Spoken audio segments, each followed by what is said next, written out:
ઘરમાં કદાચ 10 સભ્ય રહેતા હોય તો વાહન હોય તો ખકડે, બરોબર છે. ઝઘડા તો રામાયણમાં થયેલા છે, મહાભારતમાં થયેલા છે.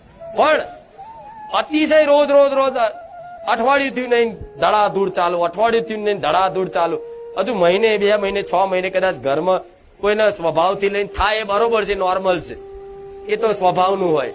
પણ અઠવાડિયે કકરાટ કંકાટ જબરજસ્ત ચાલુ રહેતા હોય કે આમ ખાવા બેઠા હોય ને તો આમ તપેલી જાય, ભાત ચોટ્યો હોય દિવાલમાં અને દાળ ચોટી હોય બહાર દરવાજે. કેટલાને ઘરમાં આવું થાય છે. અને લડવાનું એટલે દરવાજો વાંખીને બાજુવાનું ખબર ના પડવી જોઈએ. તો આ બધું કારણ શું છે? તમારા ઘેર તમારી કુળદેવી નો વાસ રહેતો નથી, એટલે આવા વારે ઘડીએ ઝઘડા થાય. કોક દાડ થાય બરોબર, મહિને 2 મહિને 6 મહિને થાય બરોબર, પણ અઠવાડિયે કંઈક ને કંઈક ખાવા બેહોન કકરાટ. આમ બહાર કશું જ ના હોય, જેવા ઘરમાં પગ મેલો ને એવો કકરાટ. અને બહાર મગજ તમારું શાંત હોય, ઘરમાં સહેજ નાની બાબતે બાજવાનું થાય.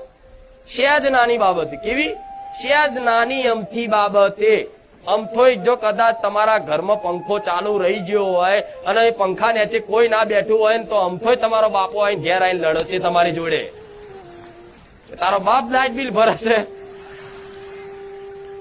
આટલી બાબતે નિમિત્ત બનાવો. ગમે તે કઈક વસ્તુ ખોવાઈ જઈ હોય ને તો એટલી નાની બાબતે ઝઘડે કે મોટું સ્વરૂપ ધારણ કરી લે.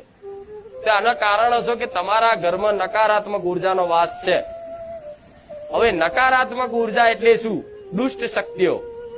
દુષ્ટ શક્તિઓ ક્યારે આવે? જ્યારે તમારા ઘરમાં સરખી રહેણી કેણી ના પડતી હોય.